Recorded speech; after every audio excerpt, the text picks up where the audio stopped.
안녕하세요. 요가힐러 연구소 요가힐러입니다.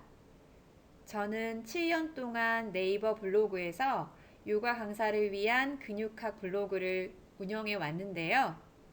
그동안은 강사님들을 위한 전문적인 요가 지식에 대한 포스팅을 주로 했다면 유튜브에서는 좀 더 직관적이고 쉬운 요가에 관한 이야기를 나누어 보려고 합니다. 유튜브 영상의 첫 번째 주제는 요가 수련을 하는 목적 또는 요가 수련의 효과에 대해서인데요. 저는 요가 수련을 처음 시작한 것이 16년 전이었습니다. 회사를 그만두고 보니까 시간은 많은데 심심하고 또 몸매 관리도 할 수 있을까라고 생각해서 근처 요가원에 등록을 하고 수련을 하게 되었는데요.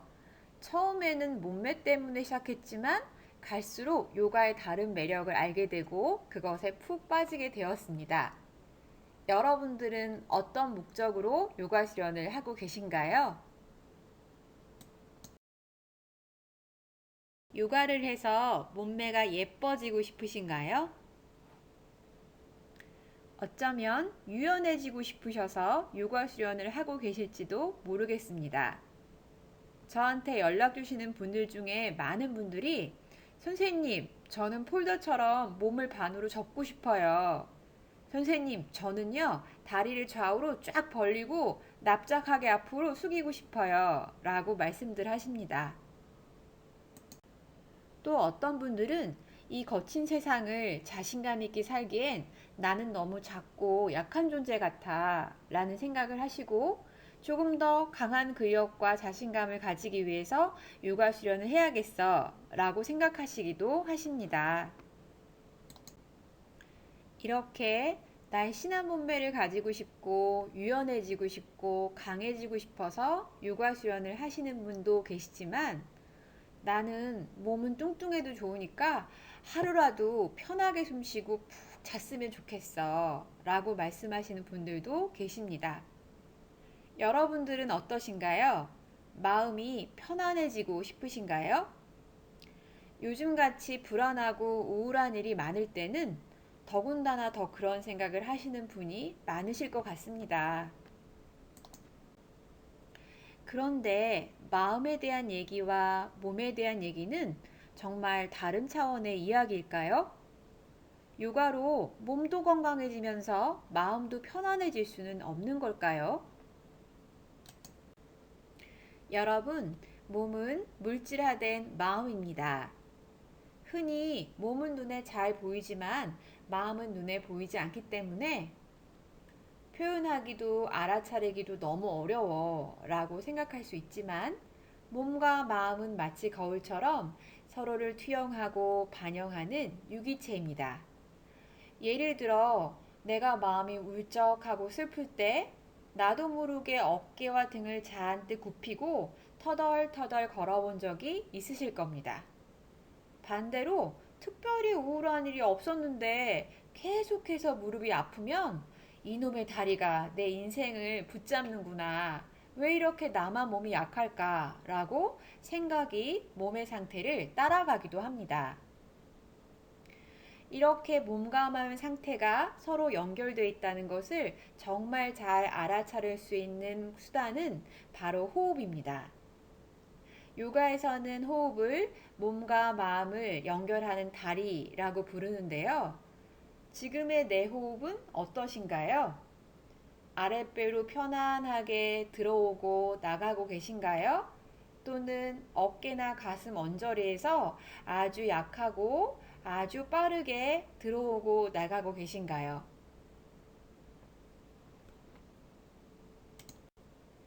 몸과 마음은 하나야 라는 말에 특별히 반대할 분은 많지 않으시리라 생각합니다.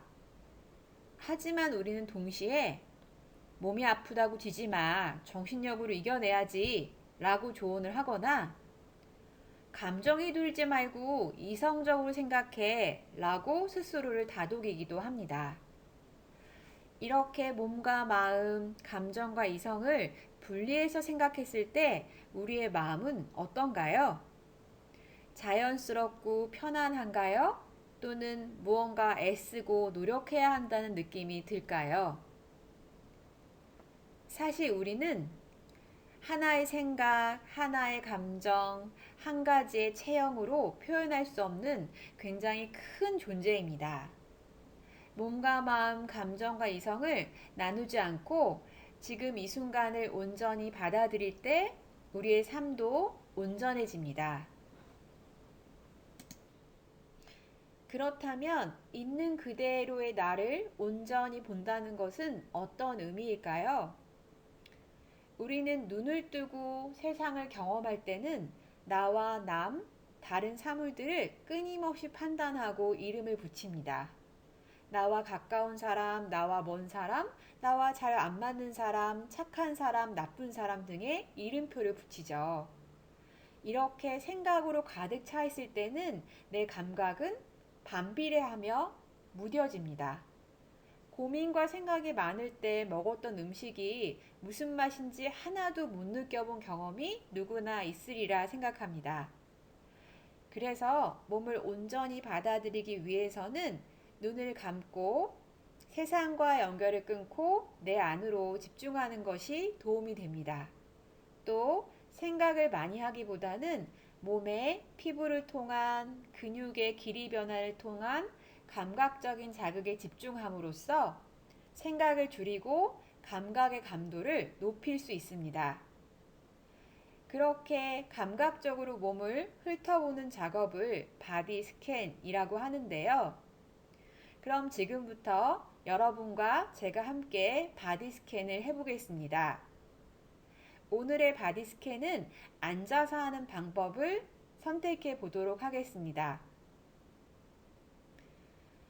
앉아있는 상태에 의자나 바닥에 닿아 있는 몸의 아랫면을 살펴봅니다.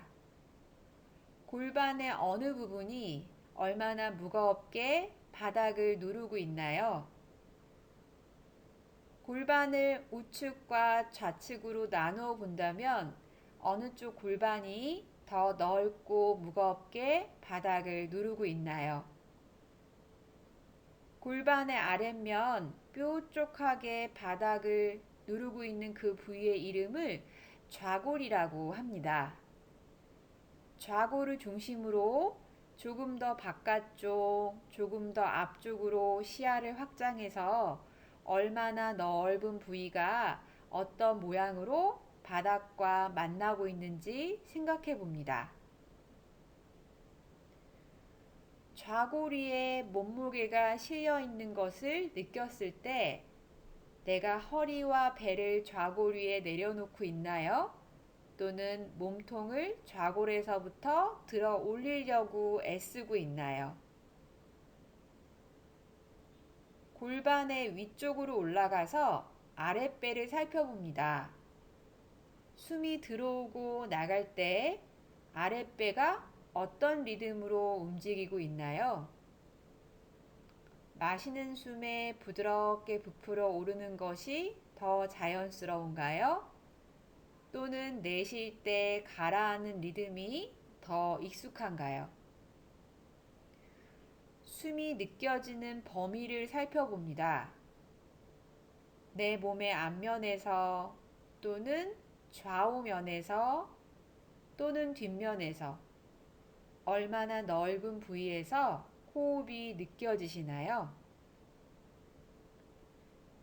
내가 내 호흡을 바라볼 때조차 잘 쉬려고, 깊게 쉬려고 애쓰고 있지 않은지 살펴봅니다. 마치 태어나서 난생 처음 숨을 쉬는 것처럼 아무런 편견 없이 그냥 숨을 쉽니다. 내 몸이 텅 빈 공간이라면 문을 열어 놓으면 바람이 들어오고 통하는 것처럼 그냥 숨이 들어오고 그냥 숨이 나가게 합니다. 이제 의식을 조금 더 위로 올려서 가슴의 앞면을 살펴봅니다. 가슴의 앞면은 숨을 쉴 때 어떤 모양으로, 어떤 방향으로 움직이고 있나요? 그대로 앞쪽을 향해 부풀어 오르고 뒤쪽을 향해 가라앉고 있나요? 또는 약간 사선 방향으로 올라가며 부풀고 내려가며 가라앉고 있나요? 숨을 쉴 때 내 두 어깨는 무엇을 하고 있나요? 어깨를 힘주어 귀 쪽으로 올리고 있으신가요? 또는 겨울옷이 옷걸이에 걸려 있는 것처럼 두 어깨가 몸통위에 부드럽게 걸쳐져 있나요? 목을 지나 얼굴 쪽으로 올라가 봅니다. 내 미간 사이에 주름이 잡혀 있다면 그 주름을 부드럽게 풀어보고, 눈을 힘주어 감고 있다면 마치 포근한 이불을 덮듯이 안구 위에 눈꺼풀을 부드럽게 덮어줍니다. 얼굴 근육이 턱 쪽으로 부드럽게 흘러내리게 두고 아래턱을 쇄골 쪽으로 툭 떨어뜨려 줍니다. 단순히 무게감을 생각합니다. 골반 위에 몸통의 무게가 온전히 실리고 몸통 위에 머리의 무게가 온전히 실리게 둡니다. 무게를 가진 모든 것이 바닥으로 가라앉는 자연의 법칙이 내 몸을 통해서도 그대로 드러나게 둡니다. 이제 다시 한번 숨을 관찰합니다. 숨이 느껴지는 부위가 어디인가요? 가장 선명하게 숨을 느낄 수 있는 부위를 중심으로 시야를 점점 확장해 갑니다. 조금 더 위쪽, 조금 더 옆쪽, 조금 더 뒤쪽에서는 숨이 어떻게 느껴지시나요?